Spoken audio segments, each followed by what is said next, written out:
nous accueillir ce soir. Aujourd'hui, on aborde le thème de la food tech et de l'agroalimentaire avec comment les startups mettent les pieds dans le plat.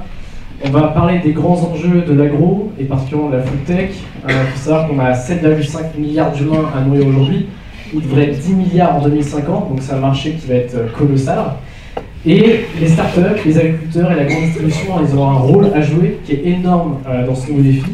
Et nos speakers aujourd'hui, leur rôle, c'est de nous présenter comment eux, à leur échelle, via leur activité, ils tentent de relever ce défi. Et pour commencer, j'ai le plaisir d'accueillir Vincent Lafaille, le CEO de Food Group, de la bière, s'il vous plaît.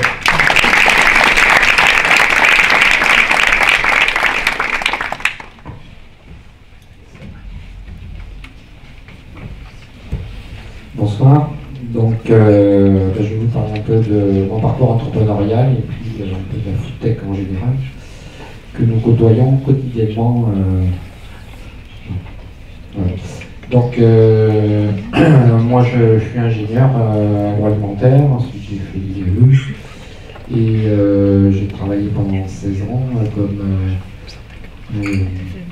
pour ma première expérience, j'ai créé une activité pour un groupe familial, donc avec beaucoup d'autonomie. J'ai eu beaucoup de chance. Et puis ensuite j'ai travaillé dans un groupe coopératif régional qui s'appelle Terrien. Et en 2004, suite à une dissension de vision avec mon supérieur, j'ai saisi la chance de partir et de créer ce qui s'est appelé Food Développement dans un premier temps. Donc en avril 2004 officiellement, mais ça avait démarré un petit peu avant. Donc en 2005, on a été incubé par Atlampol, hébergé par Atlampol, donc à la Chantereau. On avait eu le Best Business Plan par la Jeune Chambre économique et on a été le roi du réseau Entreprendre, qui a été vraiment un accompagnement très très bénéfique pour nous. Voilà, donc en 2006, on s'est installé à l'INRA de Nantes, l'Institut de la recherche agronomique, avec qui on collaborait déjà. Renforcer nos collaborations. Et en 2009, on s'est lancé notre petite échelle dans le numérique en créant un PLM, un Product Lifecycle Management dédié au secteur alimentaire, donc en partenariat avec un éditeur de logiciels. Bon, la partie logicielle, nous venons de décider de tout arrêter. On a 2 partenariats, mais en fait, on s'aperçoit que c'est vraiment un métier à part. Donc nous, on va rester sur la partie conseil métier, mais plus intervenir, voilà, on vendait des licences, etc. Donc c'est un autre métier. Ouais, donc début 2020, on n'aura plus de licence. Donc on a eu je vous passe sur notre développement, il y a eu une grosse accélération en 2016, puisque là j'ai fait un LBO pour racheter 2 entreprises, donc une rennaise et une qui était sur Paris, qu'on a rapatriée à Rennes. Donc sur Rennes, l'activité escomptée était parfaitement avec la nôtre. Et je vais vous expliquer rapidement après. Et celle de Paris, en fait, on l'a rapatriée à Rennes, je vais vous expliquer également. Et puis, début 2018, on s'est implanté au Technocampus Alimentation à Nantes. Donc c'est une structure qui regroupe des sociétés autour de l'innovation et des structures publiques également. Et on s'est implanté en 2018 à Station F, on a un poste de travail avec un partenariat avec le référent food tech de Station F qui s'appelle Shake Up Factory. Voilà, donc très rapidement ce qu'on fait. Donc à Nantes, c'est Foodinov Développement, donc on fait de l'accompagnement R&D, d'innovation pour le secteur alimentaire, donc de la start-up au grand groupe international aujourd'hui. Voilà, on fait des projets de recherche également, on est un organisme de recherche agréé. Sur Rennes, donc c'est aujourd'hui notre plus gros site, puisqu'il y a 16 personnes, on est 25 au total aujourd'hui, essentiellement en profil ingénieur-docteur. Foodinov Nutrition est spécialisé sur les produits d'alimentation spécialisés, donc les compléments alimentaires, les produits à des fins médicales spéciales, pour sportifs, pour seniors, etc. Donc on fait à la fois la conception des produits et on va jusqu'au transfert industriel, la mise en place industrielle, et on fait même de la gestion de production pour certains de nos clients. Donc ça qu'on a racheté en 2016, sous un autre, ça s'appelait LRP Bonne Nutrition du coup. Et Exportalim, donc c'est une activité qu'on a aussi rachetée en 2016. Et là on fait de l'accompagnement export, donc ce qui s'appelle de l'enregistrement FDA, donc c'est dès qu'on veut vendre un produit aux États-Unis, il faut faire un enregistrement. Donc on a un partenariat avec une société américaine. Et du conseil export, alors là on fait un peu de tout pays sur la conformité des produits. Voilà. Si vous avez des questions, je peux y répondre. Donc la food tech, alors nous, on a à peu près depuis 2 ans un appel par jour de quelqu'un, de porteur de projet, à divers niveaux, qui a une idée, jusqu'à des gens qui ont déjà un peu plus qu'une idée, certains ont déjà créé leur société. Voilà. C'est vraiment un phénomène assez incroyable. Nous on intervient que dans certains secteurs de la food tech, et donc la food tech c'est quelque chose d'assez large. Donc aujourd'hui le plus gros secteur c'est une partie e-commerce alimentaire qui représente 40% et qui est en train un petit peu de baisser, parce que le troisième qui est l'agriculture du futur est vraiment ce qui monte en puissance, ce qu'on appelle l'AGTech. Ensuite vous avez la partie restauration, donc ces 3 secteurs couvrent aujourd'hui quasiment 70% des projets. Après le coaching diététique et suivi alimentaire, la food science et un peu les médias. Donc voilà, c'est assez varié. Donc l'année dernière, il y a eu 227 millions qui ont été investis en France sur la food tech. Bon, ça représente que 1,1% de l'investissement mondial, hein, c'est pas beaucoup.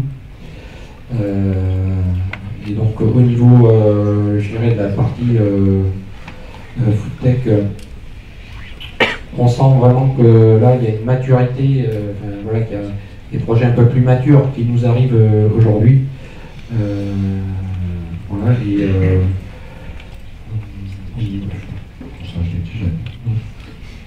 donc juste, donc ça c'est un petit peu un schéma que présente un de nos partenaires. En fait, aujourd'hui, le phénomène qu'on constate, c'est qu'il y a vraiment les grandes entreprises qui s'intéressent à ce monde-là. Donc, certains créent des fonds d'investissement, d'autres créent des partenariats, d'autres participent à des accélérateurs. Enfin, voilà, il y a plein de formes en fait de développement. Il y a parfois beaucoup de communication et finalement, quand on creuse, il n'y a pas grand-chose derrière. Voilà, on est assez prudent. Donc par contre, si on regarde au niveau mondial, c'est pratiquement 20 milliards qui ont été investis l'année dernière sur la food tech, donc c'est quand même assez énorme. Si on compte la partie bourse également. Parce qu'en fait, c'est vrai que les États-Unis sont les plus gros investisseurs, donc là il y a des projets. Si on prend Impossible Food, c'est combien 114 billions, lui c'est des billions, des sommes énormes, voilà, des investissements très très importants, on pourrait regarder. Donc pour la France, il y a eu 3 gros investissements, alors c'est assez marrant parce qu'il y en a 2 qui sont dans le même secteur. Donc c'est ce qu'on appelle des licornes pour le futur. Donc il y a Wind qui fait de la logistique et de l'encaissement omnicanal, donc là qui intéresse plus les distributeurs et la restauration. Donc ensuite il y a Insect qui lance la production d'insectes à grande échelle pour produire en fait de l'alimentation, enfin pour être intégré dans l'alimentation des poissons principalement. Donc aujourd'hui, pour rappel, en Europe, il est interdit de commercialiser des insectes pour l'alimentation humaine, même si vous en trouvez dans certains magasins, normalement ils sont pas. Il y a plusieurs dossiers Novel Food qui sont en route aujourd'hui, qui devraient normalement sortir en 2020, je crois qu'il sera début ou fin d'année. Et un autre projet, Innovafit, qui a aussi levé 90 millions d'euros pour la même chose. Alors ils n'utilisent pas les mêmes insectes, donc ça ne fera pas tout à fait la même chose à la fin. Donc sinon, il y a une société FID, ils ont levé des fonds en fait, pour se développer à l'étranger. Parce qu'en France, ils ont un petit peu de mal aujourd'hui. Ouais, donc vraiment, c'est un produit qui s'est enrouté. C'est un produit boisson encore hydrate pour faire son repas. Quoi. Donc ils ont levé, je crois, 11 millions pour se développer aux États-Unis. Et a priori, aux États-Unis, ça se développe pas mal. Et nous, on a participé à 2 projets, donc je les ai mis. Donc Carla, donc, qui est le développement d'un outil de cuisson, distribution de pâtes alimentaires. Voilà, c'est assez intéressant. Si vous regardez qui investit, donc ils sont multi-investisseurs, comme l'autre projet, qui est le projet Carla, donc qui est lui un distributeur, fabrication-distribution automatique de pizza.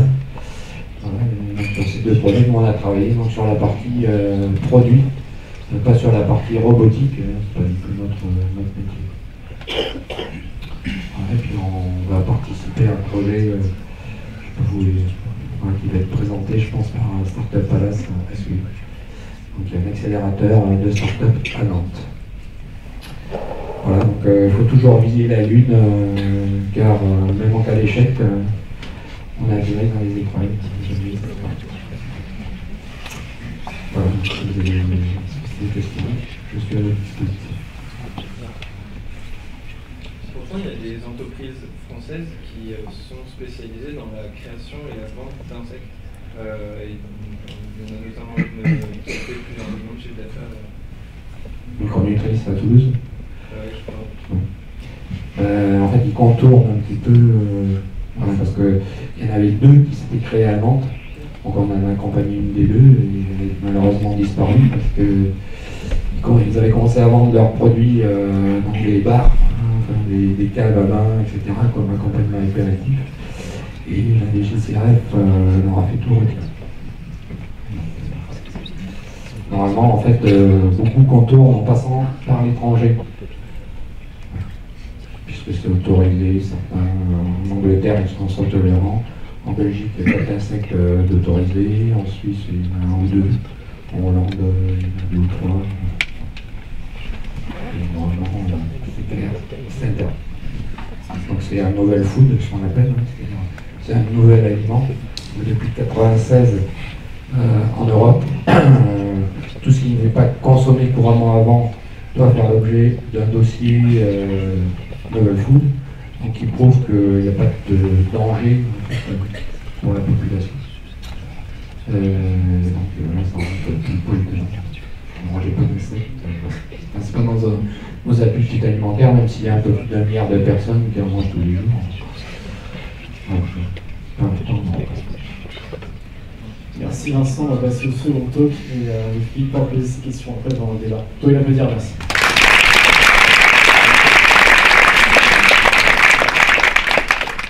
Et on va tout de suite accueillir monsieur Hervé Pinault pour le 2e talk. Vous pouvez l'applaudir s'il vous plaît. Merci. Excusez si j'ai la voix un peu cassée. Je viens de passer de 40 degrés hier soir à presque 0 ce matin, ça fait une habitude qui est assez importante. Comment on avance ça? J'ai été agriculteur, j'ai 62 ans, je suis plus vraiment...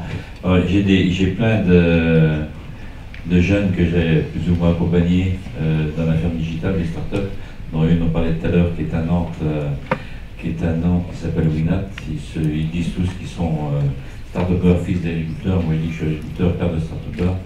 Et mon fils est de start-up à Nantes, mais pas du tout dans le domaine de l'agriculture. Et j'ai juste un mot sur mon parcours. J'étais agriculteur pendant 40 ans, éleveur laitier. J'étais très engagé dans les organisations professionnelles pendant, je suis toujours.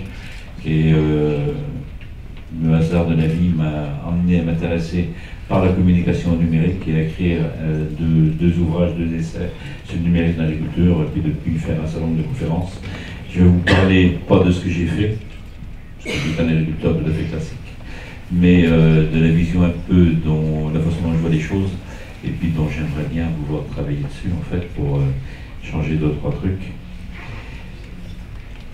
J'ai appelé l'intervention de mes agriculteurs Great, non pas Again, mais Forever, parce que je pense que c'est une des deux bases de ce qui fait civilisation demain. Alors, la première chose, de quoi rêve le consommateur? Il n'y a pas de faute d'orthographe là, j'ai bien voulu le mettre comme ça. J'ai mis 2-3 pistes là-dessus. Toujours trouver instantanément ce dont il a besoin. On veut consommer quelque chose, on le veut tout de suite. Et tant qu'à faire, on veut que ce soit bon, on veut que ça soit éthique, on veut à peu près tout. Puis en plus, on ne va pas le payer très cher. On veut aussi adapter son alimentation à ses besoins physiques, à son métabolisme, à c'est le culte de la jeunesse éternelle. On veut que ça nous conduise aussi à ça. Partager avec ses amis lors d'une fête, d'un repas en commun, la fiche d'un produit délicieux qu'on aura déniché quelque part, produit local ou pas, éthique, on le veut aussi. Et puis savoir où ils vont pouvoir le trouver, on va partager ça avec eux. Poser au restaurant une question à son plat, tout ça vous savez très bien qu'on peut le faire. J'imagine que vous le faites également tous plus ou moins. Et entendre le produit répondre, et je pense que ça va être de plus en plus. L'aliment va devenir un vecteur de communication. Ça a toujours été, particulièrement chez nous. C'est pas pour rien que l'art culinaire français a été reconnu au patrimoine immatériel de l'UNESCO. Tout ça en fait partie. Réussir un dîner avec des gens aussi éclectiques, intolérants au gluten, il n'y en a jamais eu autant que maintenant. Mais je pense aussi qu'il n'y a jamais eu autant d'hypochondriaques que maintenant. Mais bon, c'est autre chose. Je crois qu'un militant du bien-être animal, un allergique aux poissons, un critique culinaire, et puis tout ça, chose importante, visualiser le trajet du produit. Parce que les kilomètres alimentaires, on commence à s'en préoccuper, et finalement, c'est pas si mal. Parce que des produits, et ça existe, qui font le tour du monde pour être transformés, être produits à un endroit, partir à un autre pour une première transformation, un troisième pour une autre, etc., pour revenir dans nos assiettes quasiment au point de départ. C'est des choses qui existent, c'est comme ça. Encore plus important, faire attention à ce qui passe directement dans notre frigo, notre poubelle. Quand ça passe dans le frigo, parce que des fois ça y passe même pas, donc ça c'est des choses qui intéressent du monde. Puis moi ce qui m'intéresse le plus finalement, c'est que vous vouliez bien voir malgré tout que les producteurs qui sont pas loin de chez vous gagnent à peu près convenablement votre vie. C'est quelque chose qui nous préoccupe de plus en plus, les uns et les autres. Nous, ça nous a toujours préoccupés. Évidemment, c'est notre métier. Alors, pour réussir tout ça, de la fourche à la fourchette, le consommateur a envie de s'impliquer. On le fait de la fourche à la fourchette, mais on s'implique souvent à l'autre main, de la fourchette jusqu'à la fourche. Mais il y a 2-3 points essentiels, à mon sens, qu'il ne faut pas oublier. Parce qu'on ne peut les voir les choses là-dessus que de façon locale, à la fois globale et très locale. Je vais vous donner 2-3 éléments, même un peu plus des géopolitiques. Considérer le monde dans sa globalité, c'est considérer, tu l'as dit tout à l'heure, les 10 milliards d'habitants. 10 milliards d'habitants, on est capable de les nourrir, sans aucun problème. Le problème est ailleurs, c'est que les gens, vous allez le voir, sont répartis de façon totalement en inadéquation avec la capacité de produire de l'alimentation. Deuxième, c'est la santé globale, global health. On a une seule santé, qu'elle soit qui part des sols, des plantes, des animaux, des hommes. Et puis, on a aussi une seule planète. Même si on va en conquérir un petit peu d'autres, on aura du mal quand même à aller. Il faut un peu s'en préoccuper. Vous voyez le cercle qui a éclairé là. On le dit peu, mais il y a plus de monde dans ce cercle-là que sur tout le reste de la planète. C'est 3 milliards 600 millions d'habitants actuellement. Et il n'y a pas de terre. L'Inde en a, l'Asie du Sud-Est un peu, la Chine n'a pas de terre pour se nourrir, le Japon n'a pas de terre pour se nourrir, et les Coréens non plus. La Corée du Sud, c'est 1/5 de la France, et moins de la surface des Pays de la Loire, pour pouvoir produire de la nourriture, et ils sont 90 millions d'habitants. Donc la problématique ne se pose pas du tout de la même façon que chez nous. On pourrait changer, mais en 2050, voilà ce qui arrive. Ils sont 5 milliards 500 millions. Mais la grande différence, c'est que l'Afrique, qui actuellement est 1 milliard 100, elle passe à 2 milliards 6. Ça veut dire qu'en 2050, c'est 6 à 7 milliards d'habitants de la planète qui sont sur un axe entre Tokyo et Lagos, aux 2 tiers, voire aux 3 quarts dans des villes, dont plus de la moitié dans des bidonvilles. Donc la problématique alimentaire mondiale, elle est là. Ça ne veut pas dire qu'il ne faut pas faire des efforts chez nous, ça ne veut pas dire qu'il ne faut pas changer des choses, mais on l'évoquait tout à l'heure, malgré tout, les grands enjeux, ils ne sont pas chez nous. Une des raisons aussi pour dire qu'on dit souvent qu'il faut produire local. Non, non. Il faut consommer local quand on a la chance d'être comme on est là, au milieu de plaines fertiles. Vous êtes au milieu du plus grand centre maraîcher du pays. Vous avez cette chance-là, vous avez un devoir de consommer local. Par contre, nous, producteurs, on a le même devoir de produire global pour pouvoir trouver des marchés. Tant qu'à faire des marchés rémunérateurs avec des produits qu'on sait faire, qui sont des bons produits pour les emmener à des populations qui n'ont pas forcément la possibilité de se nourrir. Si on ne va pas leur porter là-bas, je pense notamment à la Chine, ils vont aller conquérir, ce qu'ils font déjà d'ailleurs, ils vont conquérir des terres dans d'autres régions du monde et ça va poser 2 ou 3 problèmes à un moment ou à un autre. Ça commence déjà. Vous voyez la grande disparité continentale de l'évolution de la consommation alimentaire, comment le boom sur l'Afrique.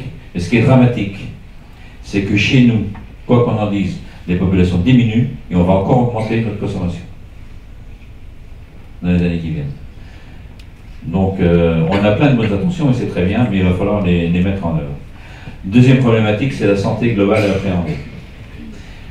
Qu'est-ce que c'est? C'est d'abord, chez nous, le bien-être physique, mental et sociétal sont liés. Si on est bien dans son métier, si on est bien dans sa vie, si on n'a pas de problème de couple, si on n'a pas de problème de chômage, on a plus de chance d'être bien dans sa tête, et puis tant qu'à faire d'être bien dans son cœur aussi. Tout ça, c'est lié. Deuxième chose, c'est l'homme au milieu de son milieu, dans lequel il vit. La santé se travaille aussi comme ça. Mais le plus important, c'est que la santé globale est devenue sans frontières. Quand on détruit des forêts tropicales primaires en Amazonie ou ailleurs, on ne détruit pas tout. On va dire heureusement, quoique. On va notamment laisser des micro-organismes sur place. Quand on enlève la forêt, qu'est-ce qui pousse d'abord? C'est de l'herbe. Quand on a de l'herbe, qu'est-ce qu'on fait? On met des animaux dessus à pâturer. Ils vont absorber ces micro-organismes auxquels ils ne sont pas habitués, se retrouver dans des viandes. On peut se trouver demain avec des vraies pandémies liées à cet élément-là. Vous me direz, ça fera du tri. Il y en a déjà trop, mais c'est cynique, c'est pas comme ça qu'il faut voir les choses. C'est juste pour illustrer de façon triviale la problématique de la globalité de la santé.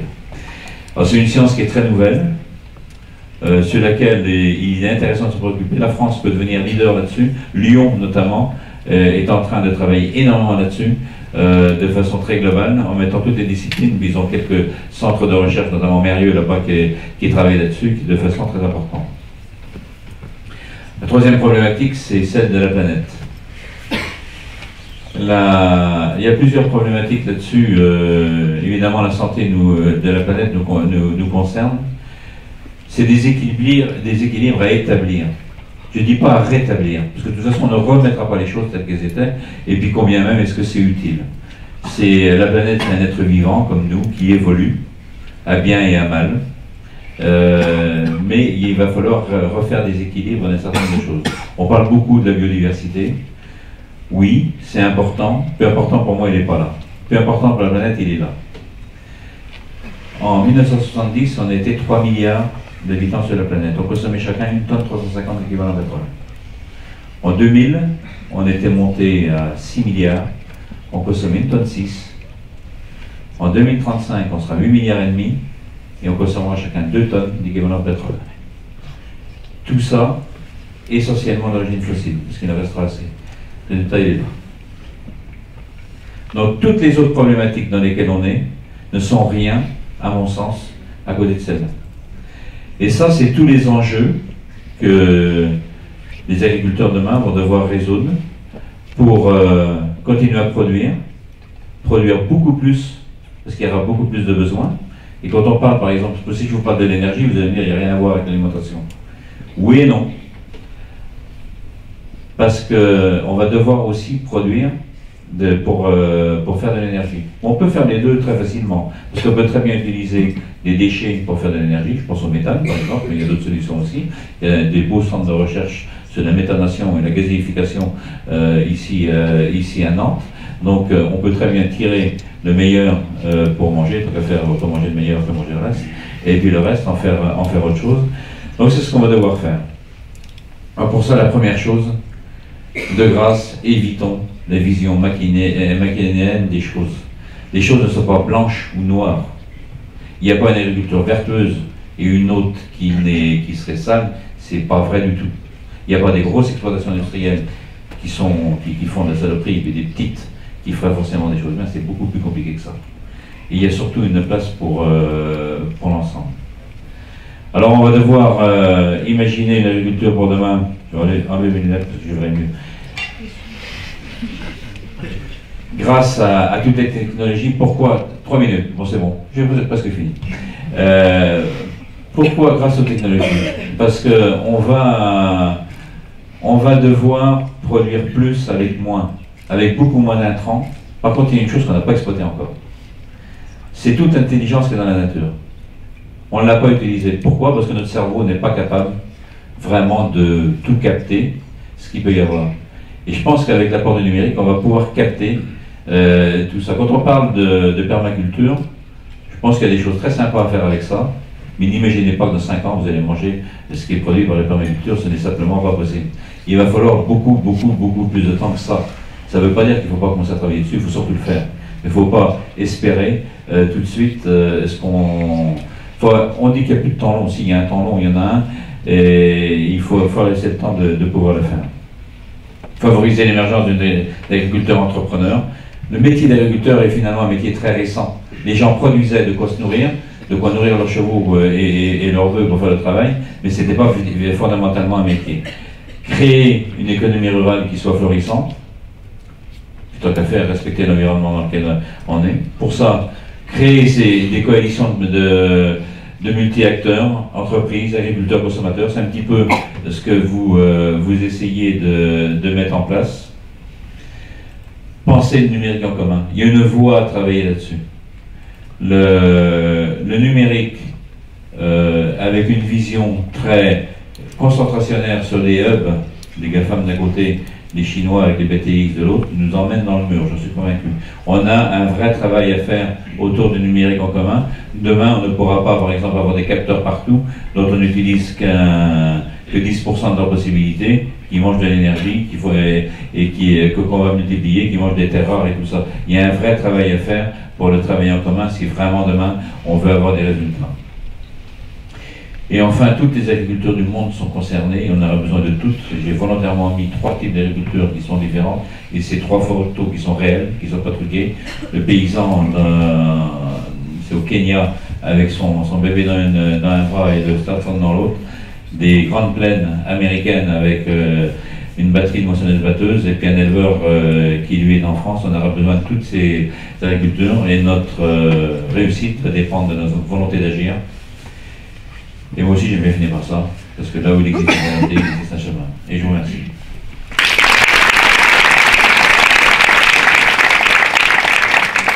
Merci beaucoup.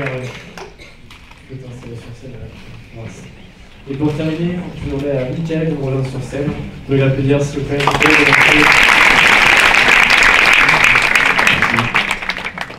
C'est une belle transition, c'est vrai qu'il y a déjà un beau décor qui a été planté. Donc j'essaie de rebondir là-dessus, c'est vrai qu'il y a une thématique qui touche tout le monde, l'alimentation. Alors c'est vrai que dès qu'on commence à parler un peu d'équivalent pétrole, tout ça, on termine la soirée généralement à se dire putain, qu'est-ce qui va se passer dans 10 ans, dans 15 ans, la semaine prochaine.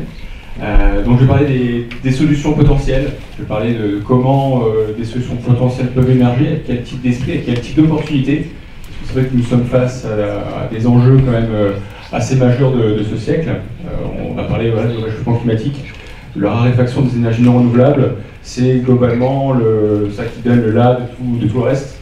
Et pour autant, voilà, face à cette bonne lecture, face à cette lecture assez lucide des choses, il y a pas mal d'opportunités de pouvoir collaborer, contribuer à des projets communs. Et c'est aussi un peu l'histoire de MyFood. Donc, je suis cofondateur de MyFood et nous avons créé cette start-up en 2016. Donc nous, notre ambition, c'est d'inciter un maximum de personnes à devenir autonomes en fruits, en légumes et en protéines. Et donc, pour cela, on a développé des solutions pour permettre à n'importe qui, peu importe les conditions de culture, d'autoproduire sa propre alimentation.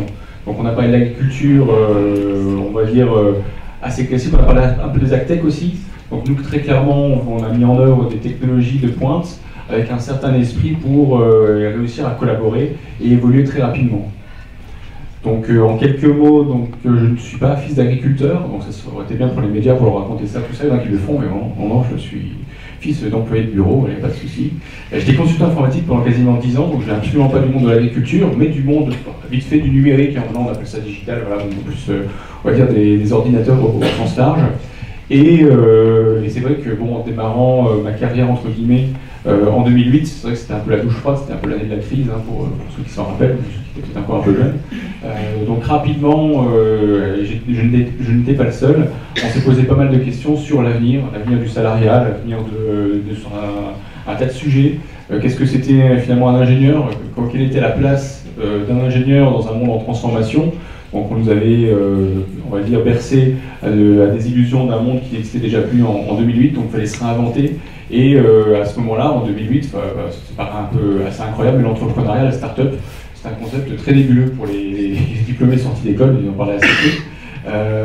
Voilà, start-up, Silicon Valley, les États-Unis, enfin c'était un peu bizarre. Donc assez naïvement, j'avais cette vision d'essayer de décentraliser les choses, me baser sur un esprit de partage et d'échange qui s'appelle l'open source, qui est issu du monde de l'informatique, donc c'est pour ça qu'aujourd'hui on est capable de pouvoir faire beaucoup de choses de manière collaborative, c'est grâce à cet esprit que j'étais allé par la suite. Et mon ambition c'était de réussir à répliquer un peu cet esprit pour une problématique qui allait toucher tout le monde, à savoir produire sa propre alimentation. Donc j'ai essayé de pousser péniblement ces projets-là en interne dans mes cabinets de conseil, c'est pas une bonne idée. Mais finalement, c'est resté un projet d'après 18 heures pendant quelques années que j'ai poursuivi avec des collègues qui m'ont suivi pendant tout ce temps-là. Il y a eu quelques phases d'accélération donc en 2014 avec un Startup Weekend qui était vraiment pour nous un déclencheur. Donc le Startup, on n'avait aucune idée de ce que c'était. On participe à un Startup Weekend qu'on remporte et on se rend compte qu'entre nous, un projet, des slides et des investissements potentiellement limités, il n'y avait rien, quoi. Il y avait 3 minutes de pitch et encore. Et ça changeait un peu toute la perception qu'on avait voilà, du financement, de la réussite, du management. Il n'y avait pas forcément besoin de convaincre 15 personnes au-dessus de nous pour récupérer 15 € de budget, mais il y avait seulement besoin de trouver les bonnes personnes, d'avoir la bonne équipe et le bon pitch. Donc c'est vrai que ça a un peu bouleversé les choses dans nos esprits et dans nos corps. Et ensuite, quelques années plus tard, enfin en 2015, une petite année plus tard, en écho à la COP21, on a participé à la POP21, pour ceux qui ont peut-être suivi ça du côté de Milan. Donc c'est un accélérateur sur 5 semaines qui a permis à 12 projets à l'international d'être accélérés par des contributeurs de l'open source, ce qui a abouti à une belle couverture médiatique, à la véritable étincelle de notre aventure entrepreneuriale. Et par la suite, on a lancé notre activité commerciale quelques mois plus tard. Alors voici l'équipe initiale. Forcément, on est déformé, j'espère que... Donc 3 cofondateurs.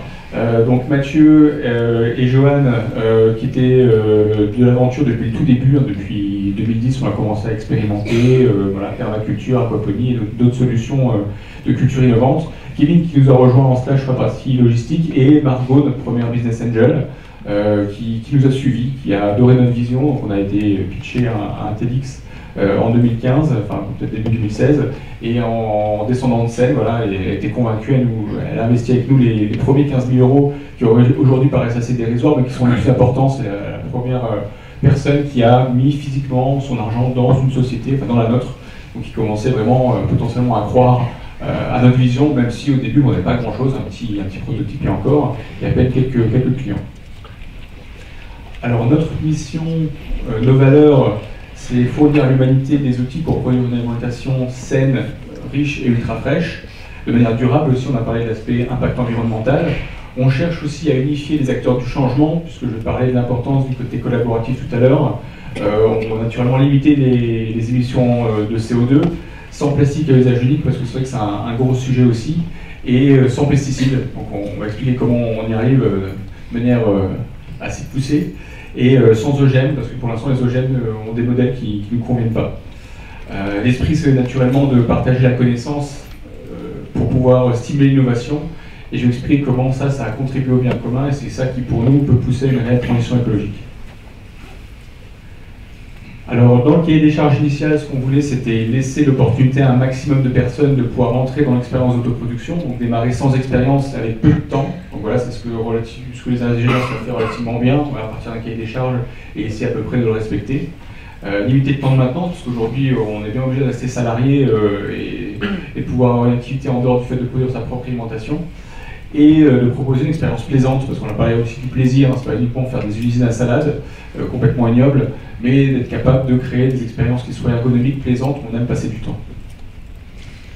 Alors les technologies en action, pour ceux qui ne connaissent pas, je vais rapidement en parler, mais sans rentrer plus dans le détail. Donc l'aquaponie est une synergie entre des poissons et des végétaux.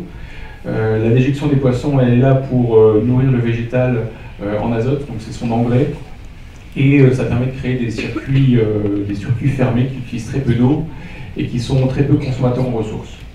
On travaille aussi dans le volume avec des tours de culture verticale, donc on a des cultures dans le volume qui produisent, qui présentent des rendements vraiment intéressants. La bioponie, c'est un peu son équivalent, mais sans les poissons, avec des engrais d'origine organique. Alors les fameuses buttes de permaculture, c'est vrai que voilà, la permaculture, ça ne se fait pas en un jour. Le sol, pour se transformer, il a besoin de plusieurs années, plusieurs dizaines d'années. Mais pour autant, on peut s'inspirer de certaines techniques d'agroforesterie pour avoir une vraie efficience énergétique sur la culture en butte. La lutte biologique intégrée, c'est-à-dire pour pouvoir se passer de pesticides en saison, on peut utiliser les parasites de tout ce qui est nuisible. Et ça permet de compenser, d'avoir une biodiversité un écosystème qui s'équilibre entre les espèces nuisibles et leurs prédateurs.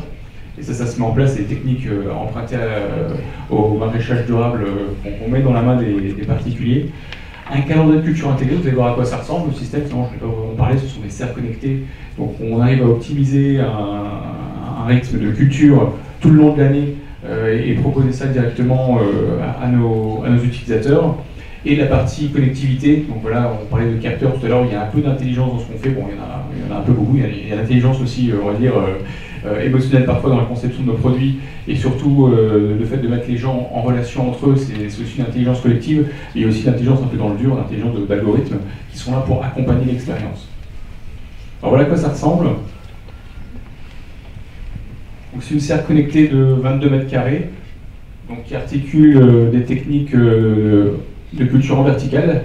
Donc vous avez, alors, je ne sais pas si je peux avoir un pointeur, sur la partie centrale, vous avez la culture aquaponique, donc on cultive dans le volume sur des tours de culture, et des buttes de permaculture sur les deux côtés, avec des synergies intéressantes sur les côtés, entre les deux parties. Donc cette serre récupère l'eau, elle est autonome en énergie, équipée de panneaux solaires semi-transparents, elle permet d'avoir un chauffage à palettes en hiver, donc on cultive toute l'année des espèces adaptées aux saisons. L'ergonomie, elle est vraiment poussée, donc on peut travailler dans cette serre en tenue de ville, et nous, notre valeur, c'est d'accompagner toute l'expérience, tout le projet des personnes de A à Z, de l'installation de la serre jusqu'aux premières récoltes. Alors on a un modèle un peu plus urbain qui embarque la même technologie sur 3,5 mètres carrés, donc qui est fort utilisé généralement sur les terrasses, les balcons et sur les toits. Et on a aussi une solution, alors qu'on voit sur la gauche, une solution qui tient sur un demi-mètre carré, qui est simplement une tour verticale bioponique, qui comporte 36 pots de culture, enfin 36 emplacements de culture en simultané, et qui fait circuler une substance nutritive de manière continue, qui peut fonctionner en intérieur et en extérieur. Alors j'en ai un peu parlé tout à l'heure, l'apport du numérique. Alors il est existant sur plusieurs volets, déjà sur l'aspect collaboration. Donc nous, on a développé notre solution de manière itérative. Donc, est-ce que ça vous parle peut-être les MVP, les Minimal Viable Products, du fameux Running Lean for Startup. Voilà, c'est une méthodologie de développement itératif de startup, donc fortement inspirée de ce qui se passe dans l'ingénierie logicielle. On l'a appliqué au développement de ce produit. Donc on a été entre guillemets au marché avec nos premiers bêta-testeurs qui ont pris une serre qui était fonctionnelle mais extrêmement perfectible, qui n'était pas encore industrialisée. Et c'est ça qui nous a permis de nous améliorer très rapidement. Donc collecter un feedback utilisateur et qui continue aujourd'hui. Donc on continue à solliciter nos contributeurs, qu'on appelle des pionniers. Donc on a, au-delà d'une solution technique, c'est une vraie communauté d'utilisateurs qu'on a créée, un vrai écosystème. Et le numérique nous a permis ça, c'est-à-dire échanger l'information, pouvoir avoir une une circulation d'informations et une documentation qui est accessible pour tout le monde, en plusieurs langues, de manière complètement native. Et ça a vraiment poussé l'innovation, ça nous a poussé à nous réinventer à chaque contribution. Donc ça, c'est vraiment intéressant.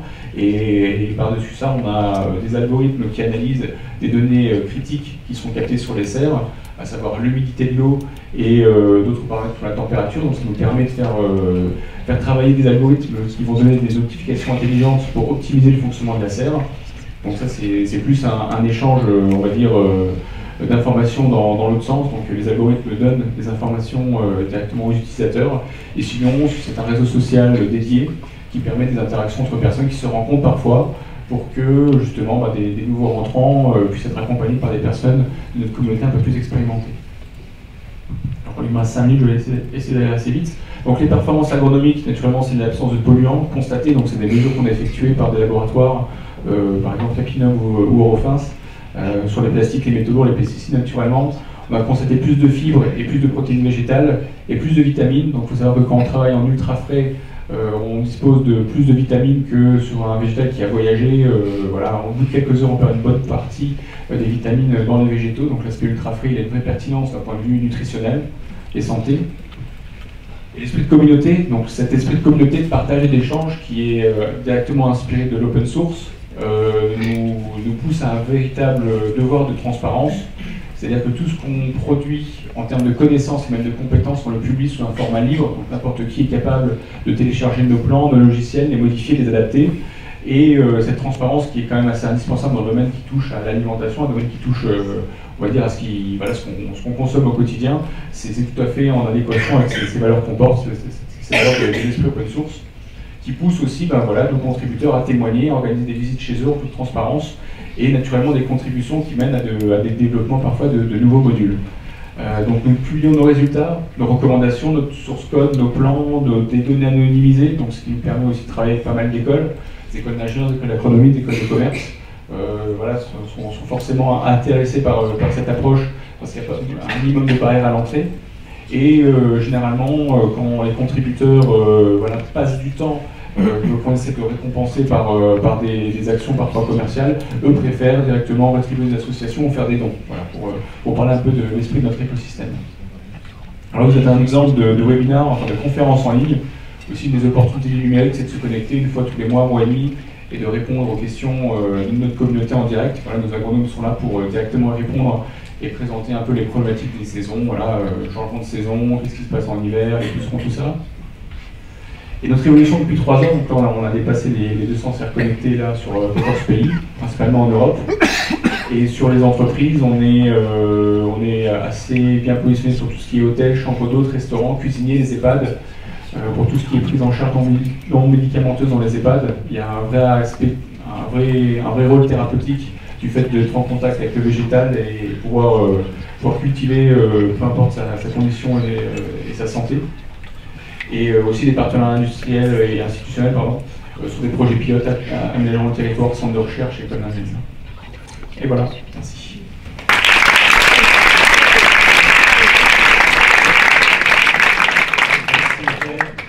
On va maintenant passer au débat, et si vous avez des questions, ça va être le moment de les poser.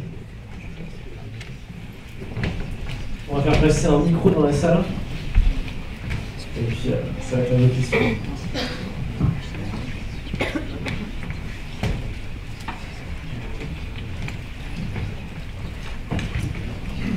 Bonsoir, merci pour vos présentations. MyFood, une petite question pour toi. J'ai un appartement de 50 mètres carrés. Tu crois qu'il y a un peu de produit qui pourrait rentrer dans mon salon? Et j'ai un chaton aussi, je ne sais pas s'il va aller. Un peu plus compliqué, c'est le chaton. Mais en tout cas, les tours verticales que j'ai présentées fonctionnent à l'intérieur. Et c'est une première option pour pouvoir produire une partie de son alimentation sur quelques mètres carrés. Alors c'est vrai que faut s'imaginer que dans son intérieur, on va se retrouver avec potentiellement une espèce de sapin de Noël comestible, qui prend quand même une sacrée masse. En région parisienne, les appartements de 12 mètres carrés, forcément, ça devient une contrainte à intégrer qui n'est pas des moindres. Et sinon, alors j'en ai pas parlé, mais la spiruline, c'est intéressant aussi pour ce qui est autoproduction. On peut aussi avoir un apport en microalgues, très riche en vitamines et protéines, sur des petits réacteurs sur quelques dizaines, quelques centaines de litres. Donc l'option autoproduction, elle a aussi un impact en environnement urbain et en intérieur. Il y a des solutions. Alors des solutions parfois anecdotiques de quelques herbes aromatiques aussi qui peuvent exister, bon, il y a des solutions pour ça. Mais après, de manière un peu plus sérieuse, pour quand même dépasser les dizaines de kilos de récoltes par an, il y a aussi des solutions possibles. Donc la bioponie, la spiruline sont aujourd'hui des solutions crédibles pour autoproduire une partie de son alimentation.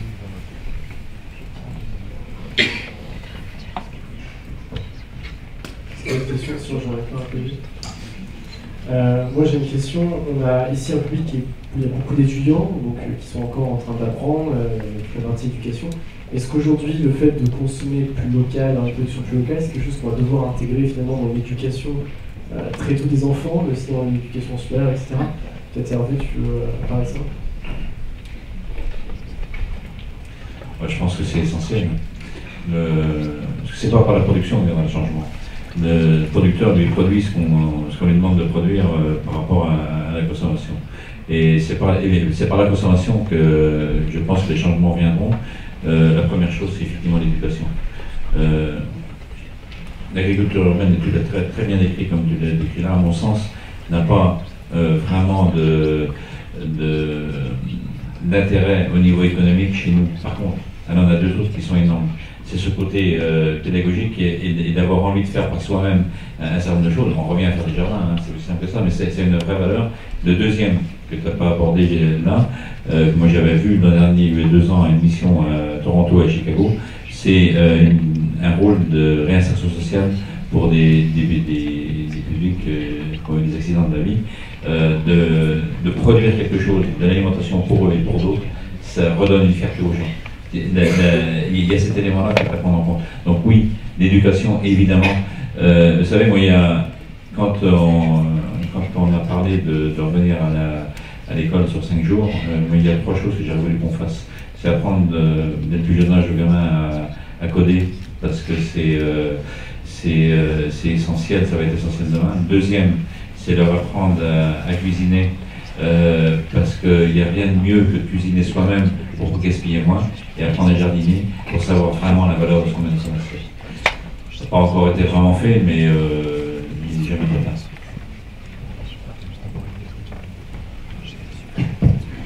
Il y a une question qu'on nous a beaucoup posée avant, là, c'était souvent quand maintenant et parfois on veut se faire un gros steak, des choses comme ça, on va au barbecue, on dit non, il faut manger moins de viande, il faut arrêter de manger de la viande. Est-ce que finalement c'est une des solutions, ou est-ce que les gens se trompent là-dessus parce que du coup on est souvent parfois un peu critiqué avec cette histoire-là. Est-ce que vraiment ça interagit là? Donc ça s'appelle le flexitarisme, effectivement. On est d'accord qu'au niveau mondial, par contre, la consommation de viande, elle est comme ça. Parce qu'en fait, dès qu'on a un peu d'argent, le premier signe de richesse, c'est de manger de la viande. Parce qu'on en a. C'est important. Je pense qu'on va plus vers la qualité de la viande qu'on va manger. C'est important. J'étais hier au salon, le FIE, vous venez très bien voir. Et là, c'est extra rose sur le végétal. Donc tout le monde se lance là-dedans, les ingrédients végétaux, donc riche en protéines, parce que, on va dire avec les légumineuses, etc.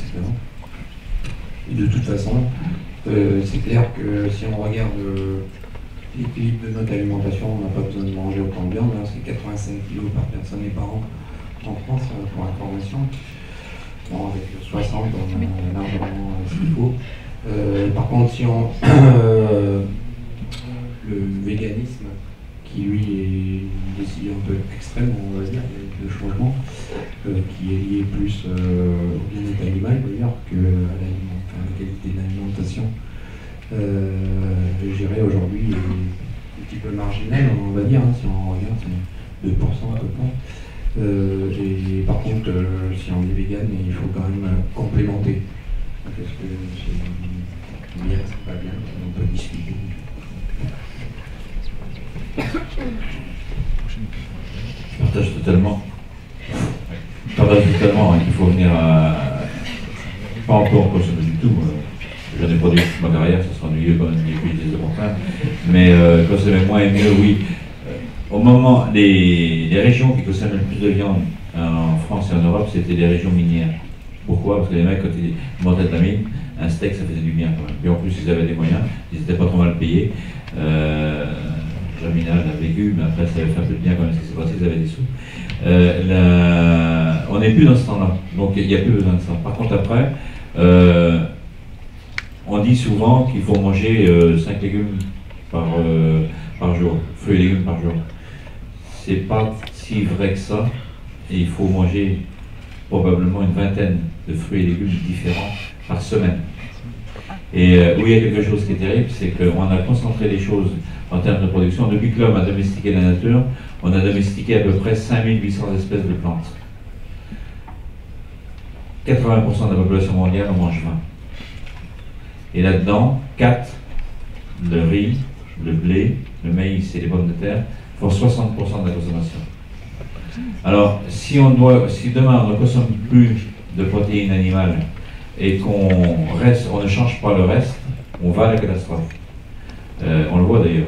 Tous les problèms de santé, je ne suis pas vegan, je ne pense pas que j'y serai maintenant, mais je ne mange pas non plus des quantités. À chaque fois qu'on voit des problèmes, moi je crois par contre qu'on, je ne dirais pas ça à mes copains par contre, hein, mais je pense qu'on peut très bien se passer de viande et puis vivre à peu près bien. Par contre, il faut toute cette diversité pour pouvoir y arriver. Est-ce que c'est meilleur ou pas pour la planète, j'en sais rien, je dirais qu'à la limite c'est pas... Ou c'est terrible. C'est que même si nous on diminue, rappelez-vous ce que je vous ai dit tout à l'heure, les 85% de la population mondiale, et dont le niveau de vie monte, heureusement pour eux, automatiquement ils consomment plus de viande. Automatiquement ils en montent plus. Ils vont mettre un bout de poulet pour arranger le plat, les légumes qu'ils ont, on va pas leur reprocher quand même. Hein. Et ce qui fait que globalement, il va s'en consommer plus. Mais les pratiques vertueuses, on doit les reprendre. Quand j'étais gamin, j'étais pas forcément une famille qui était pauvre, pas riche non plus, mais c'était une famille de paysans à peu près normaux. On mangeait pas de la viande à tous les plats, 3 fois par jour, à tous les repas 3 fois par jour, c'est pas vrai. Certains, je suis vendéen, on mange de la magette beaucoup, c'est bon. Mais c'est de la protéine, hein. C'est des protéines, les haricots blancs. Et voilà, ça revient. Le quinoa, les Péruviens sont en train d'envahir le monde de quinoa. Et c'est bien, mais ça a des vertus. Il faut qu'on retrouve ces plantes-là. Par contre, il ne faut pas jeter le bébé avec l'eau du bain. Les techniques modernes, tu as parlé tout à l'heure des EGF, j'ai bien aimé la façon dont tu en as parlé, tu as dit qu'il ne t'intéresse pas pour le moment. Il ne faut jamais dire jamais dans ce genre de choses. Il faut qu'on arrive à adapter sur des plantes qui n'ont pas encore été sélectionnées, les techniques modernes de sélection qu'on a eues, auxquelles on va rajouter de l'IA par-dessus pour permettre d'aller beaucoup plus vite. J'ai vu à l'université de Menguérir au Maroc des sélections qui sont en train de se faire sur des cohortes de cactus ou de moringa. Je peux vous dire qu'il y a des sacrés potentiels dans beaucoup de plantes. J'arrête là parce que je suis trop bon. On avait une question du public là-bas. Bonsoir, merci déjà à tous les trois pour cet apport de connaissances qui était très intéressant. Moi, ma question, elle se pose sur, j'ai l'impression que la food tech aujourd'hui, on voit beaucoup d'innovations en local. Par exemple en France, il y a beaucoup de choses qui existent, MyFood, par exemple, de pouvoir développer et puis cultiver chez soi d'une nouvelle façon. Vite bon marché à Nantes, il y a plein d'exemples. Mais au final, je pense qu'on a compris aussi ce soir que les enjeux, ils sont internationaux. Et en fait, qu'est-ce que c'est les solutions, que ce soit en tant que producteur ou consommateur, pour justement mieux distribuer donc ces denrées et c'est quoi les véritables enjeux du coup de l'innovation, mais au niveau international dans la food tech? Merci pour cette question, elle n'est pas simple. Comment semble le monde? Alors plusieurs choses à dire. Je ne vais peut-être pas répondre directement à cette question, mais plutôt à mon point de vue sur une question qui sera à peu près similaire. C'est face à ces enjeux qui de toute façon nous tombent dessus dans des proportions quand même assez conséquentes. C'est bien d'avoir au moins une piste, même si ce n'est pas une idée en tête une seule, sur qu'est-ce qui pourrait potentiellement résoudre une bonne partie du problème. Donc, voilà, c'est un peu ça l'idée. Alors déjà, c'est pour nous, c'est pas créer des îlots, on va dire, protégés de tout, qui vont pouvoir rester autonomes en alimentation. C'est déjà dans notre mission d'atteindre une vérité mondiale, c'est-à-dire déployer nos solutions de manière anormalement rapide. Parce qu'il n'y a juste pas le choix. Voilà. Donc il y a des technologies, et aujourd'hui le fait d'être tous connectés, c'est aussi cette opportunité-là. Et si un truc fonctionne, et peu importe où, peu importe les a priori, on peut en avoir, on peut réussir à potentiellement le faire atteindre la cible mondiale très rapidement. Je prends l'exemple de Pokémon Go, un milliard d'utilisateurs en 3 jours. Et si on trouve un truc pour sauver le monde, ça veut dire que ça prenne aussi peu de temps. Hein, voilà. Il y a beaucoup de personnes aujourd'hui qui sont là, on va quand même amener l'humanité à un niveau de savoir et de connaissance qui n'a jamais été atteint jusqu'alors. Des wagons complets sortent des écoles, etc., d'année en année. On va quand même réussir à trouver quelque chose. Je crois qu'il y en a un qui a dit l'humanité n'a pas dit son dernier mot, là. Ouais. Et justement, pour répondre à cet enjeu-là, peu importe d'où ça vient, il faut voir un peu quel terreau est utile pour que ça se produise. Alors c'est vrai que c'est le monde des startups, c'est le monde où il y a forcément beaucoup de choses qui se créent, peu qui survivent, mais c'est un peu comme ça que ça fonctionne dans la nature, dans l'univers, où vous voulez. Et potentiellement, peut-être qu'un jour, peut-être que ça peut être rappelé au problème pas nous, on arrivera à atteindre justement quelque chose qui résolve suffisamment un niveau d'humanité, qui est suffisamment d'efficacité pour pouvoir être répliqué, ça c'est important aussi, à un niveau mondial. On sait que parfois les startups, elles sont réduites à leur capacité à pouvoir scaler, à pouvoir toucher un marché mondial. En séminaire, c'est sympa, mais bon, niveau impact, on s'en fout un peu. Nous, justement, dans cette mission on va dire de croissance, c'est une mission nécessaire et indispensable. Et c'est pour ça que tout ce qu'on fait, voilà, on essaye d'engager un maximum de personnes dans cette démarche pour vraiment pouvoir impacter déjà nos contrées et d'autres dans d'autres pays, etc., sur des projets pilotes et des adaptations qui peuvent convenir sur tous les territoires. Alors, je ne sais pas si je réponds à la question, mais on va essayer. Je peux compléter par rapport à nous, à notre expérience. En fait, il s'est passé il y a 2 ans quelque chose qui est issu du monde de la start-up, qui est en train de faire complètement basculer le système alimentaire, parce que ça part du consommateur. Aujourd'hui, j'ai un point très positif, c'est que le consommateur s'intéresse enfin à ce qu'il mange. Je pense qu'à une époque, voilà, on mangeait sans trop réfléchir, etc. Aujourd'hui, on a une réflexion sur ce qu'on mange, et en fait, en quelque part, ça change tout. Ce qui a fait basculer, c'est en particulier une application qui s'appelle Yuka.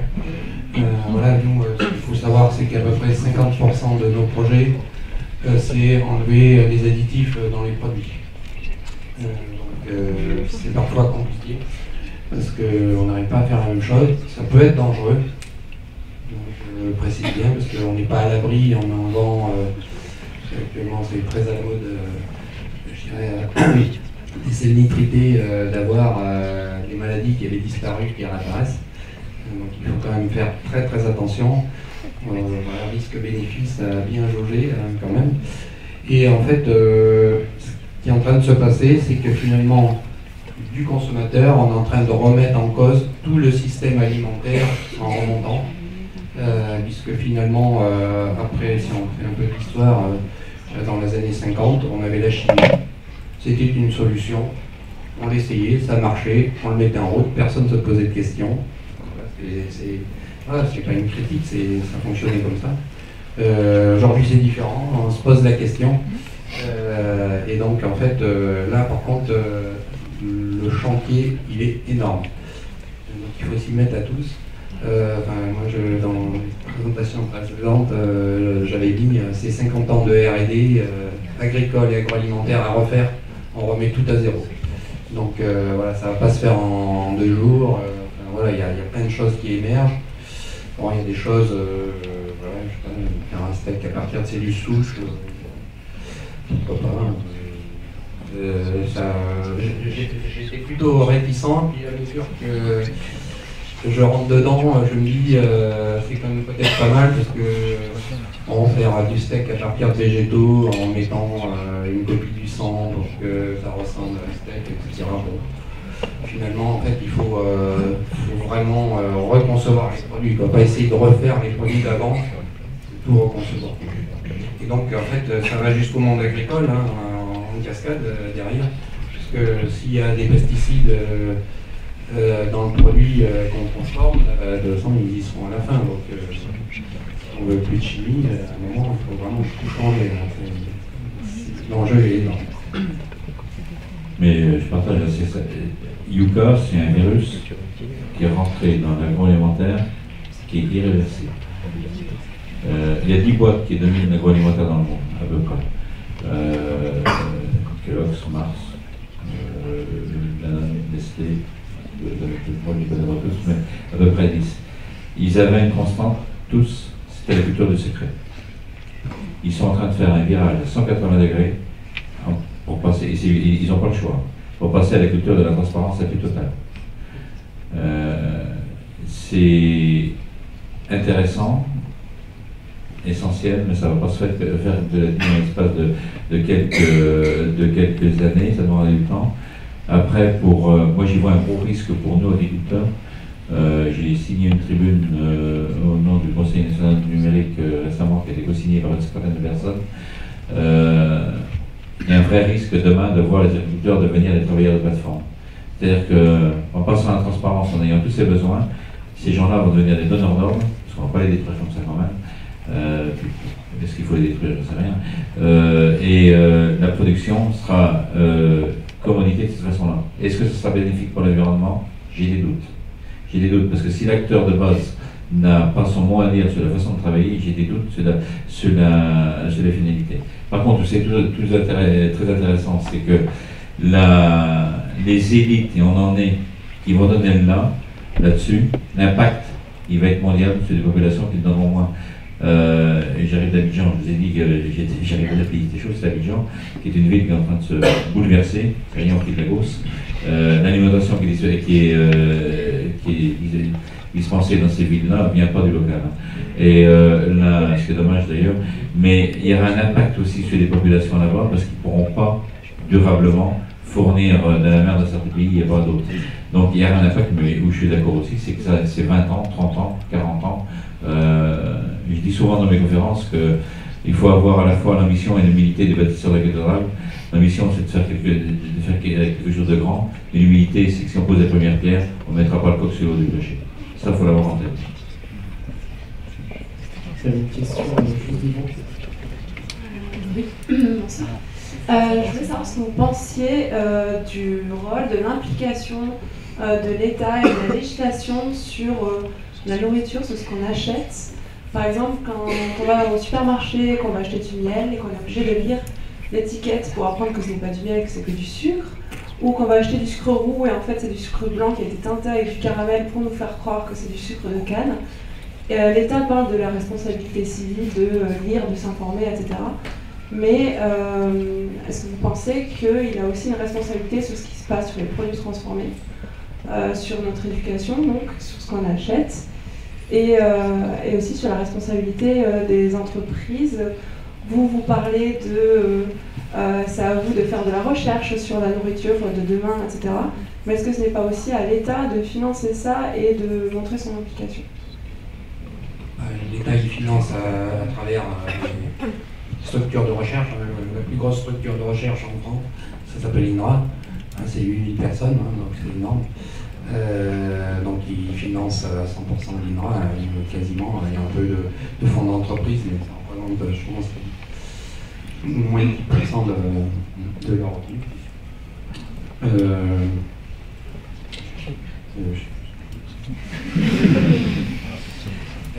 Alors, ce que vous disiez, l'État, pour moi, il est là pour réguler. Mais le changement, il se fera par nous. Et l'État, il est là pour réguler, pour dire attention, là c'est dangereux, stop. Voilà. Après, ce que vous décrivez, me paraît un petit peu bizarre. Voilà. Je pense qu'à un moment, si on trompe le consommateur, je vais parler du changement là, sur les 2 dernières années, voilà, tout ça, ça va être amené à disparaître, je pense. Voilà, parce que le consommateur, voilà, déjà il dit de plus en plus il achète, c'est pas le cas. Bon, il a des applications qui lui décortiquent tout le produit, c'est un peu réducteur en tout cas. Il y a des applications beaucoup plus sophistiquées, qui sont plus représentatives, voilà, par exemple qui intègrent le taux de transformation, qui est un point important, qu'on appelle les aliments ultra transformés. Vous connaissez Scanner par exemple. Donc Yuka, c'est la simplification à l'outrance, mais l'impact il est fort parce qu'on comprend tout de suite en fait le résultat, c'est une note sur 100. Voilà, après, le contenu, voilà, on peut discuter, est-ce que c'est bien ou pas bien, je pense que voilà, c'est un peu simplificateur, hein, il faut aller au-delà de ça. Mais ça fait bouger les choses. En particulier sur la partie additif, là ça a eu un impact radical. Puis on a le Nutri-Score qui est quand même quelque chose qui est arrivé doucement, tous les gros, Nestlé, etc. Non, on va créer notre système, etc. Donc ils étaient tous réunis pour créer leur système. Et là, Nestlé vient d'annoncer qu'ils basculaient sur le Nutri-Score. Donc voilà, le changement est en route. Ça fait partie du rôle régalien de l'État de veiller à ça. Et il le fait, pour qu'on oublie les fondamentaux quand même. On est passé à quasi zéro en termes de risque alimentaire chez nous. Heureusement, on ne peut que s'en réjouir. Donc ce travail-là se fait, alors après c'est graduel. Il faut... La première chose qui doit veiller, que l'État veille, c'est qu'il y ait suffisamment à manger pour tout le monde. C'est aussi pour son intérêt, toutes les révolutions, partout, sont toujours venues du manque d'alimentation. Deuxième, c'est au niveau sanitaire, que l'alimentation qu'on donne à la population soit saine.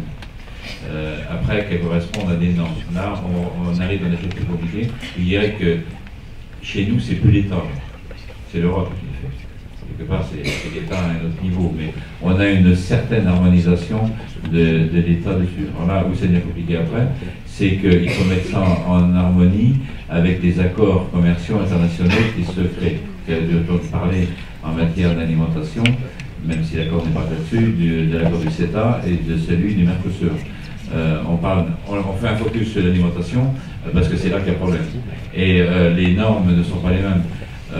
On va, par exemple, en termes d'utilisation de phytosanitaires, c'est là qu'il y a des aberrations vraiment totales. On veut nous supprimer l'utilisation du glyphosate. Il y a 30 ans, on disait que c'était le meilleur produit du monde de tout ça. Et chez nous, on en a une utilisation qui est très plus que raisonnée. Et dans le même temps, on importe des blés durs du Canada, où l'utilisation de ce produit-là est faite 15 jours avant la récolte pour desséquer les plantes pour pouvoir les récolter. Chez nous, il est utilisé connaître la culture. Il est utilisé pour détruire la culture intermédiaire qu'on fait pour pouvoir replanter celle d'après. C'est à peu près la seule utilisation qu'il y en a chez nous. À la limite, qu'on le supprime ou pas, s'il le faut, très bien. Mais dans le même temps, qu'on n'importe pas des produits où l'utilisation qui en est faite, et là, du coup, nocive, il n'y a pas photo, quoi. On en est sûr, quoi. Et voilà, les choses ne sont pas simples à ce niveau-là. Pour autant, après, est-ce qu'il y a des vrais risques au niveau sanitaire? Je dirais ni oui ni non, mais ils ne sont pas si importants que certains qu'il y a pu y avoir, que j'ai évoqué tout à l'heure, les risques qu'il y a eu à une époque qu'on voit réapparaître des maladies. Attention à ces choses-là, quand même. Attention à ces choses. De la même façon, en termes de lutte intégrée, c'est un truc exceptionnel la lutte intégrée. C'est quasi sans risque quand c'est en milieu confiné, dans une serre. Quand on est dans la nature, c'est un peu plus compliqué, parce que quand on ramène un prédateur quelque part, sans le contrôler, et surtout sans contrôler sa disparition, on peut créer un autre problème. Donc il n'y a rien de parfait dans tout ça.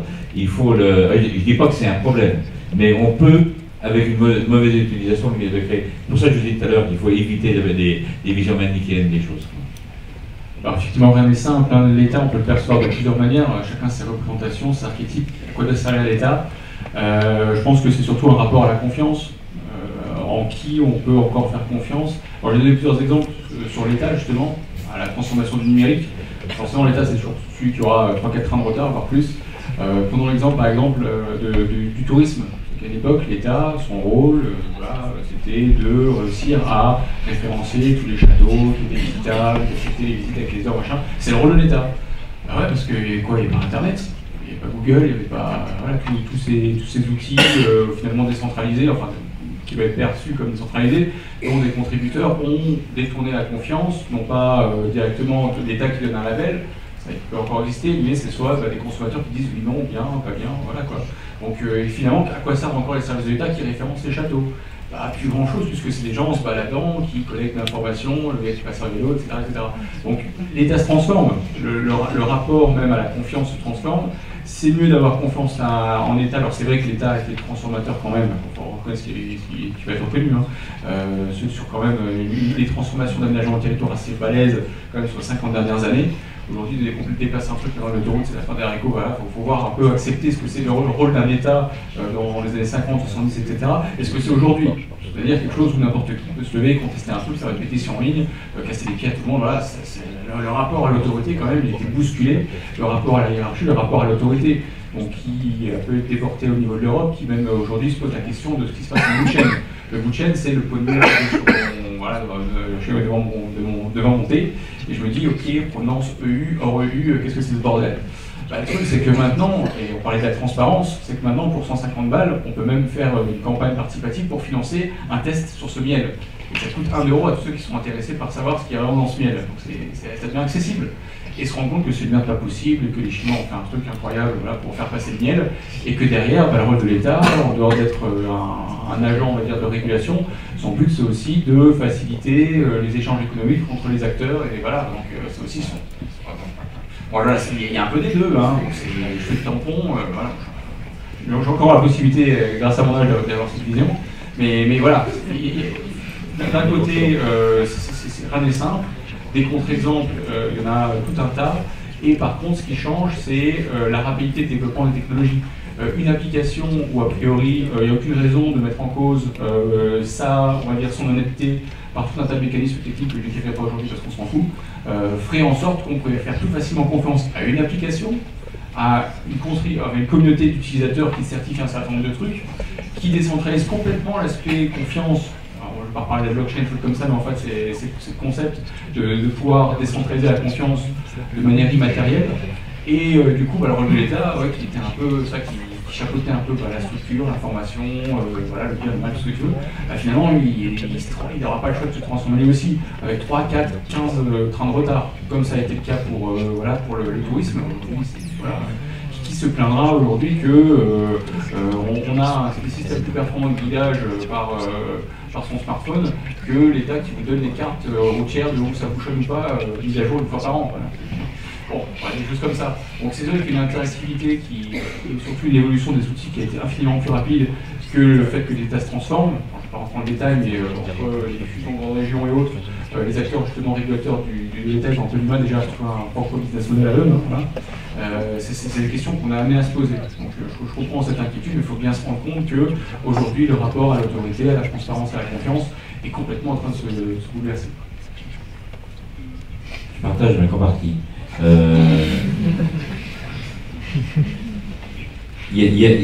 Le rôle de régulateur de l'État doit évoluer, c'est incontestable. Évoluer beaucoup, il évolue pas assez vite, c'est tout aussi incontestable et malheureux. Par contre, il est essentiel ce rôle-là. Tu as parlé tout à l'heure au niveau de la mobilité, les applications qui existent. Oui, elles ont quand même un certain nombre de lacunes. C'est une des raisons de l'accident qu'il y a eu l'autre jour, le pont qui s'est écoulé quand même. Parce que ces applications-là ne prennent pas du tout en compte un certain nombre de choses comme ça. Par exemple, tu trouveras sur aucune application les hauteurs des ponts sur les routes. C'est des détails. Donc, je ne remets pas en cause ce qui se fait à ce niveau-là avec Oise ou avec d'autres, mais il faut que l'État régule, et régule de cette façon-là. Et c'est pareil pour la régulation. L'endroit où l'État va réguler va devoir évoluer. Par contre, un rôle de régulation du net par l'État, il va devenir de plus en plus prégnant. Moi, j'ai pas envie que demain, que ce soit Facebook qui soit régulateur. C'est là-dessus, je pense qu'on est d'accord. Quand tu parles que ça vient du monde du libre, évidemment, et là-dessus on est d'accord, mais je suis pas sûr que ça soit ce qui est en train de prendre ce qui est le lead actuellement. C'est là que pour moi il y a un risque, et je pense que avant que le monde du libre prenne le lead là-dessus, il y a un besoin d'évolution de la régulation de l'État pour que ce soit pour les grandes plateformes qui servent de régulation. J'aimerais poser une dernière question pour conclure ce débat, qui est très lié à l'entrepreneuriat. Aujourd'hui, Michael, Vincent, qu'est-ce que vous conseilleriez à un jeune ou un primo entrepreneur qui veut se lancer une start-up dans la food tech? Quelles sont les grandes étapes, les erreurs à ne pas faire? Et peut-être un jour, quand est-ce qu'on vient vous voir un peu bien pour prendre un peu sa vie? Moi, d'un côté, ça me fait mal au cœur de voir tous les projets qu'on a accompagnés qui, au bout de 3-4 ans, sont tombés au trou. Voilà, mais d'un autre côté, je me dis, ils ont appris, ils ont progressé. Après, à un moment, il y a aussi la réalité qui rattrape, c'est qu'à un moment, j'ai mis de l'argent. Donc une fois, ce qui me gêne un peu quelquefois, c'est que c'est plus la course au pitch et au fond, à la levée de fonds, qui motive les gens plutôt que le développement commercial. Donc ça, je pense, ça peut être très très dangereux parce que justement, quand il n'y a plus de fonds, nous on a eu plusieurs cas, l'entreprise a disparu du jour au lendemain, alors que l'idée était bonne, il y avait des points positifs, mais il ne faut jamais oublier qu'à un moment, il faut quand même faire du chiffre d'affaires. Voilà. Ça, certains ont un peu tendance à l'oublier. Après, moi, j'ai pas de conseils à donner. Je vois des jeunes, je suis admiratif, qui sont prêts à vivre très chichement pour pouvoir créer l'entreprise et qui, très chichement, qui travaillent comme des fous, 7 jours sur 7. On a quelques-uns qu'on accompagne. Je suis très impressionné et je pense qu'ils vont faire bouger le monde, c'est sûr. Bon, après, il y a un moment, moi à mon époque, si j'avais fait option création d'entreprise dans mon dernière année d'ingénieur, c'était sur l'initiative d'un prof un peu hors norme. À l'époque, ça n'existait pas. Je viens depuis une dizaine d'années, c'est vraiment monté en puissance et là on voit vraiment que l'entrepreneuriat est enseigné presque, enseigné au niveau des écoles. Donc moi je trouve ça très très bien. Bon, après il y a les réalités quoi. Et du coup, Michael, quelques conseils à donner pour se lancer? Alors c'est vrai qu'on a parlé beaucoup de problématiques quand même assez fortes, mais c'est vrai qu'il y a beaucoup d'opportunités aussi pour les entrepreneurs. Les outils du libre permettent de rentrer, on va dire, dans le game de l'entrepreneuriat avec des coûts quasiment nuls, ce qui était absolument impossible encore il y a 10 ans. Tout l'outillage pour créer une multinationale il est là quasiment pour rien, il faut bien s'en rendre compte. Alors, vous ne connaissez peut-être pas tous les noms, mais voilà, je vais peut-être tous les citer comme ça. Mais voilà, il y a toutes les opportunités devant soi pour avoir accès aux outils qu'utilisaient encore les très grandes boîtes il y a quelques années pour croître avec un rythme assez soutenu. Ensuite, c'est vrai que c'est aujourd'hui une opportunité de pouvoir rentrer là-dedans quasiment maintenant avant la fin de ses études. J'ai appris qu'en stage de fin d'études, on est capable de rester déjà 6 mois dans un incubateur, c'est quand même une chance assez incroyable. Donc si vous l'avez, prenez-la, si vous êtes encore étudiant. Et par la suite, même savoir qu'en France, il y a quand même un écosystème extrêmement bienveillant qui s'est construit un peu sur le tard. Je pense que c'est à peine une dizaine d'années, mais aujourd'hui qui est capable d'impacter correctement, on va dire, toute initiative en mesure de se faire accompagner. Et on peut parler de la French Tech, on peut parler d'autres incubateurs qui seront aussi là pour mentorer des initiatives et les mettre dans le bon rail. Donc pour financer des entrepreneurs en création d'entreprise, pour les accompagner dans la croissance. Alors il y a tout dans la French Tech, des fois c'est la course aux licornes, des fois on se dit à quoi ça sert vraiment de faire ça. Mais voilà, il faut réussir à en prendre le meilleur. En tout cas, cet écosystème il est là, il attend potentiellement que vous. Et il ne faut vraiment pas hésiter à se lancer là-dedans, quitte à se voter 5-6 fois avant de réussir. Là, je vous cite MyFood, mais je ne cite pas tous les micro-projets un peu forts que j'ai fait un peu avant. Voilà, on ne retient que la réussite. Mais c'est une succession quand même assez longue de personnes qui vont tenter des choses, qui vont bien souvent échouer, mais surtout beaucoup apprendre et avoir la détermination et surtout le courage de se relever à chaque fois. Merci beaucoup Hervé, je donne le mot de la fin de ce débat. Comment on va se sauver à la place? Je me garderai bien de donner des conseils. Vous dire quelques expériences que j'ai. J'organise des concours sur le modèle des Startup Weekend qu'on a appelé Green Startup, pour faire émerger des projets comme les vôtres au cœur de grands événements. On a fait un tech élevage de Salon du Président Vendée il y a 15 jours. J'étais à Abidjan pour le Sahara pour en faire un. Et là, c'est fabuleux de voir. On avait 19 équipes de jeunes qui ont envie de sortir avec des trucs, c'est pas forcément numérique, ils ont faim. Donc ils ont vraiment envie de faire, faim dans tous les sens du terme. Venez nous voir pour en faire. Après, il y a quelque chose qui date un petit peu, il y a 3-4 ans, plus 5-6 ans, qui est la vidéo d'Oussama Hamar Les barbares, vous savez, il a fait toute une série de vidéos, les barbares attaquent. Il en a fait une, les barbares attaquent l'agriculteur. Allez la regarder si vous voulez avoir des projets, parce que c'est riche d'enseignement. L'agriculture est un secteur très particulier, et l'alimentation aussi. On travaille avec du vivant, donc c'est moins évident que de mettre des algorithmes les uns pour les autres. Après, c'est un milieu où il n'y a pas de création de valeur, globalement. Tout est fait dans la société de consommation pour que les besoins primaires soient assumés au moins cher possible, de façon à pouvoir créer des opportunités de consommation sur des choses plus futiles. C'est une réalité, hein, pour moi c'est un drame d'ailleurs ça. Quand Michel Serres dit comme ça, les paysans, tout le monde s'en fout, c'est un drame de l'histoire, c'est une réalité. Hein. Et donc, si vous voulez faire une start-up pour créer de la valeur financière et être milliardaire à 30 ans, oubliez l'alimentation et l'agriculture.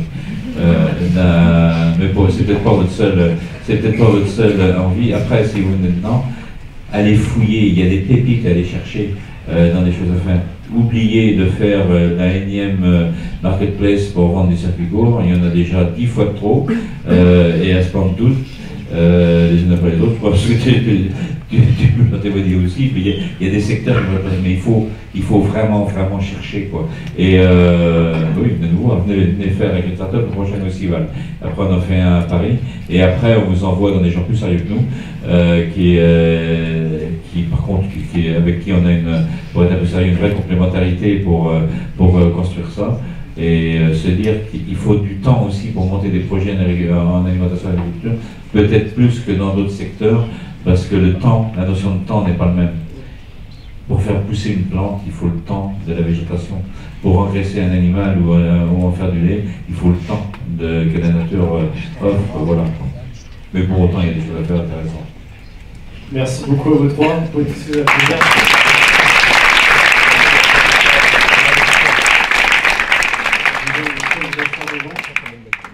On va passer à présenter Isabelle, la présentation graphique.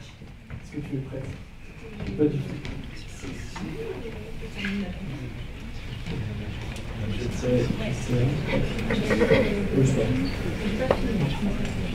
Est-ce que je te laisse présenter? Bonjour à tous, enfin bonsoir plutôt, je pose mes crayons. Ça va être rapide, hein, je ne vais pas faire un long discours. Alors, déjà, alors moi je suis facilitatrice visuelle, vous savez ce que c'est ou pas? Vous pouvez dire oui. Vous n'êtes pas en cours, alors vous pouvez parler, non? En fait, c'est quelqu'un qui dessine pendant une conférence. En fait, c'est restitué visuellement ce que les personnes vont évoquer durant un court moment.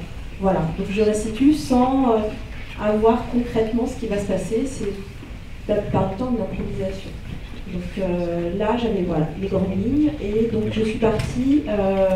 alors, je vais mettre de la couleur après, hein, parce que voilà, ça va très vite. Hein, donc, en fait, je suis partie sur vraiment cette notion de monde. Au départ, je voulais faire plusieurs planètes, mais en fait, je m'aperçois qu'en fait, on est tous sur la même planète. Donc il ne faut pas la diviser, cette planète, et que sur cette planète, il y a différents univers, et qu'il faut qu'en fait tous ces univers puissent vivre ensemble. Donc c'est comme ça que j'ai fonctionné dans ma tête. Vous devez vous dire, elle est complètement partie. Et ça va bien, je me soigne. Et en fait, c'est pour ça qu'il y avait 3 personnes qui viennent de 3 univers et sur la même planète. Et la planète, c'est l'alimentation. Donc c'est pour ça que voilà, j'ai segmenté en 3 parties. J'ai capturé pour moi ce que mes oreilles d'éléphant ont pris d'essentiel.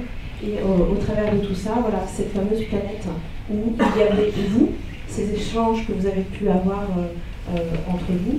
Et puis c'est ces chemins en fait, c'est qu'il y a différents chemins sur cette planète. Mais en fait là ce que je veux c'est à la fin, là tout à l'heure, je vais chercher voilà, le chemin qui rassemble tout ça. Voilà. Merci beaucoup.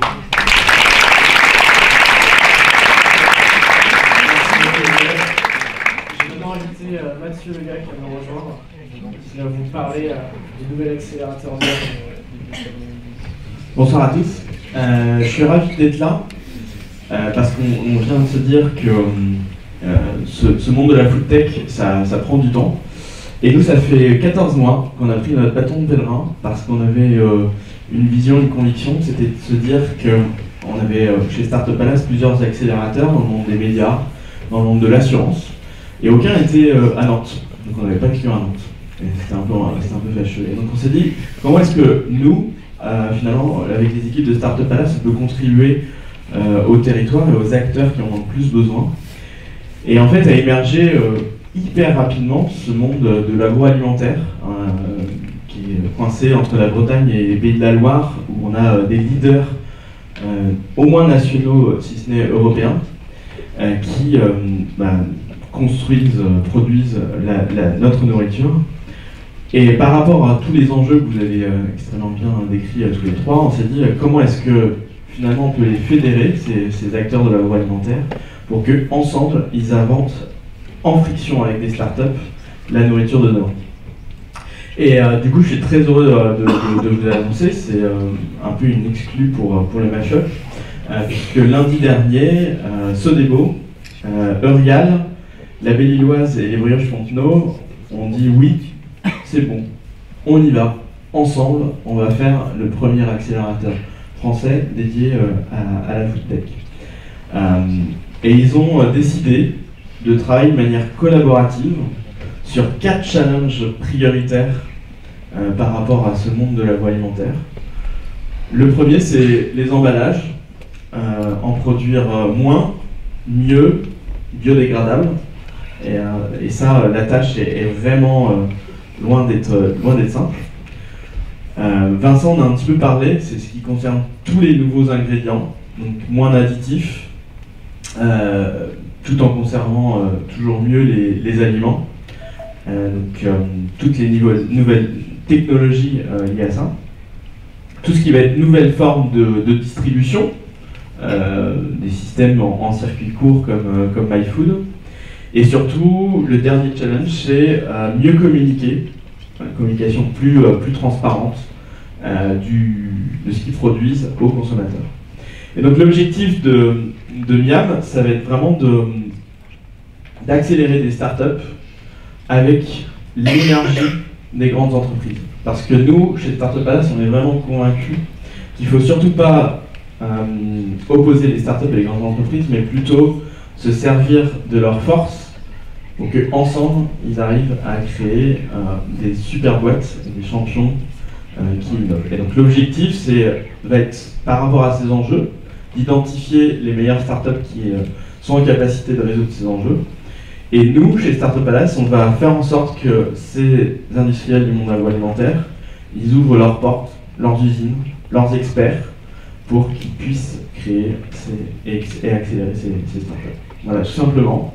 Là, on est parti en roadshow pendant quelques semaines pour présenter cette initiative partout en France. Elle sera opérée depuis Nantes parce que tous ces acteurs-là sont vraiment à la croisée des chemins.